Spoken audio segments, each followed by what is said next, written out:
She's here. Well, Pamela Travers, you can't imagine how excited I am to finally meet you. Would you mind? My name is Mrs. Travers. I think if you're a movie writer, particularly if you're writing for studios, that's your biggest fear all the time, is that you don't, retain control of your project, and that these are your babies and you're sort of going out into the world with them and you have to hand them over, and then people will meddle and fiddle and change things, and there's nothing you can really do about it. On Banks, I was so incredibly lucky in that we had this incredible director, John Lee Hancock, who was just absolutely a slave to the script. Like he loved that script and didn't want to change any of it, and also an incredibly supportive studio. But I do relate to her certainly on other things that I work on. It's really, really hard as a writer to retain any control, particularly I think in America it's a little more easy here. Well, anyway, now here you are, and look at you. Oh, I could just eat you up. That wouldn't be appropriate.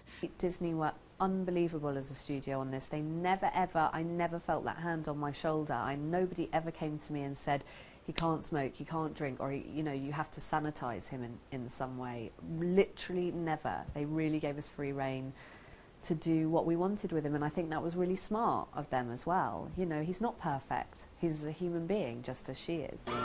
Get on the horse, Pamela.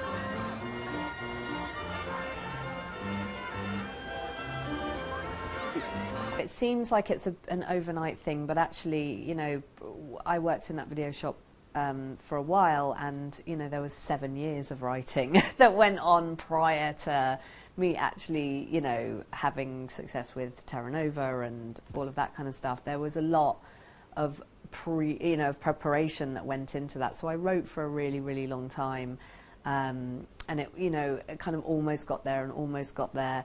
And then finally, Terra Nova happened, and then I sold this other TV show, and then Saving Mr. Banks. So I think it was just luck that it all kind of happened at the same time, and suddenly that allowed me to break through. They will rejoice. Don't you want to finish the story? I became a writer because I like sitting on my own and, in front of a computer. I don't like the banging my head against the screen until it bleeds thing, but that happens often. I like being on my own, so this bit, of coming out and having to talk and have your photograph taken and being shoved down a red carpet in a dress and heels I can't walk in, is kind of all a bit mad, but lovely, but completely surreal, like totally nuts. I think the best thing about it is seeing people's reaction to the film. I took my dad as my date last night, and it was the first time he'd seen it, and that's awesome to be able to take my dad down that carpet and have him sit in a cinema full of 1,000 people or 1,600 people or whatever it was, and hear them react to it is brilliant. I just won $20. Yeah!